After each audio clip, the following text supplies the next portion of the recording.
parable of conflict between forest and sea.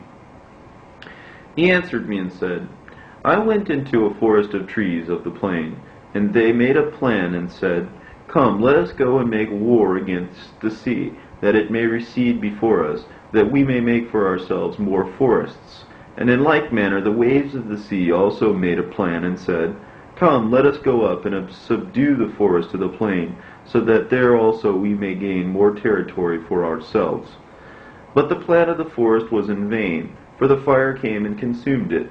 Likewise also the plan of the waves of the sea, for the sand stood firm and stopped them. If now you were a judge between them, which would you undertake to justify, and which to condemn?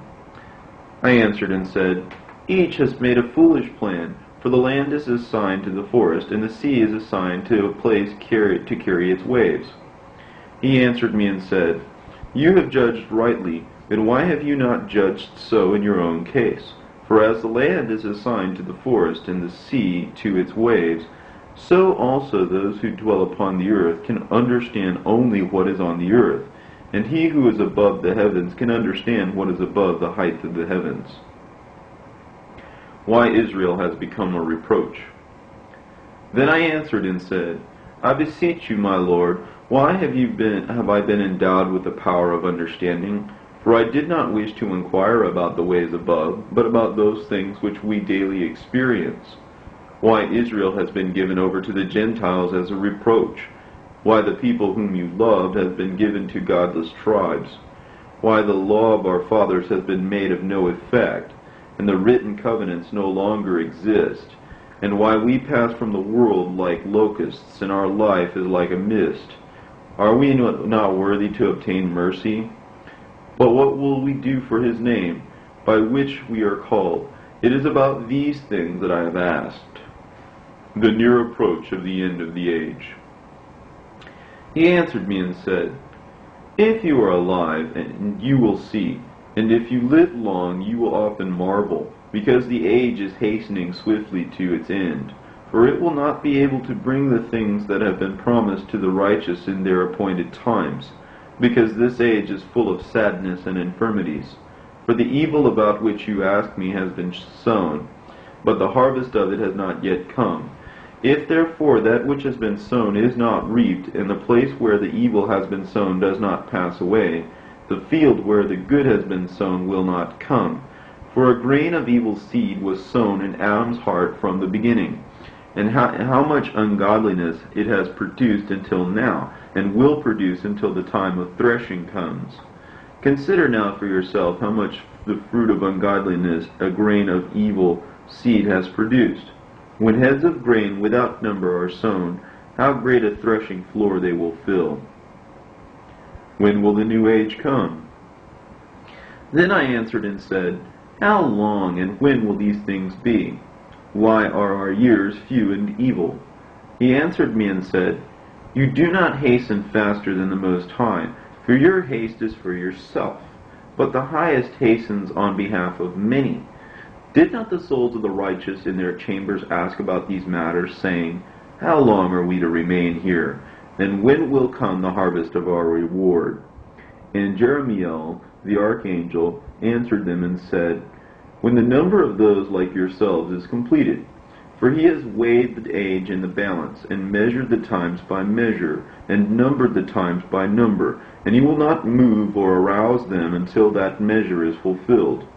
Then I answered and said, O sovereign Lord, but all of us also are full of ungodliness, and it is perhaps on account of us that the time of threshing is delayed for the righteous, on account of the sins of those who dwell on earth.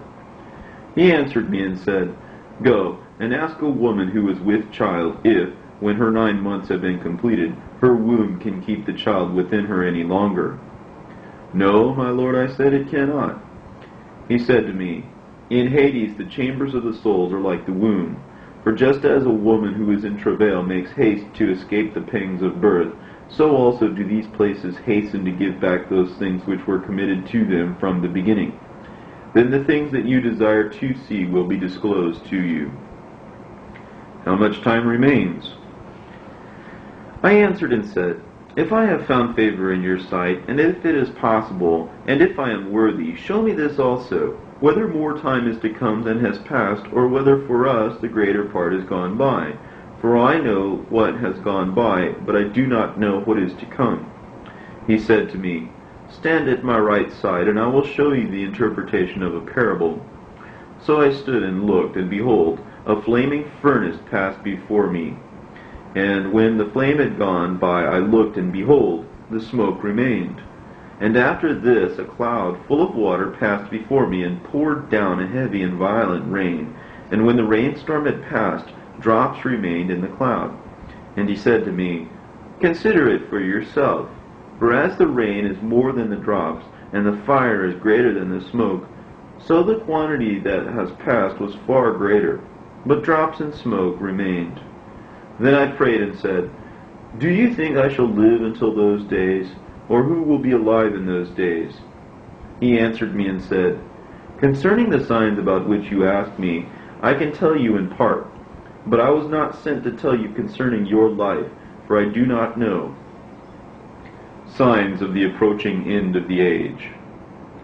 Now, concerning the signs, behold, the days are coming when those who dwell on earth shall be seized with great terror, and the way of truth shall be hidden, and the land shall be barren of faith, and unrighteousness shall be increased beyond what you yourselves see, and beyond what you have heard of formerly. And the land which you now see ruling shall be waste and untrodden, and men shall see it desolate. But if the Most High grants that you live, you shall see it thrown into confusion after the third period. And the sun shall suddenly shine forth at night, and the moon during the day. Blood shall drip from wood, and the stone shall utter its voice. The peoples shall be troubled, and the stars shall fall. And one shall reign whom those who dwell on earth do not expect, and the birds shall fly away together, and the sea of Sodom shall cast up fish, and one whom the many do not know shall make his voice heard by night, and all shall hear his voice. There shall be chaos also in many places, and fire shall often break out, and the wild beasts shall roam beyond their haunts, and menstruous women shall bring forth monsters, and salt water shall be found in the sweet, and all friends shall conquer one another. And then shall reason hide itself, and wisdom shall withdraw into its chamber. And it shall be sought by many, but shall not be found, and unrighteousness and unrestraint shall increase on earth. And one country shall ask its neighbor, Has righteousness or anyone who does right passed through you? And it will answer, No. And at that time men shall hope but not obtain. They shall labor, but their ways shall not prosper. These are the signs which I am permitted to tell you. And if you pray again, and weep as you do now, and fast for 7 days, you shall hear yet greater things than these. Conclusion of the vision.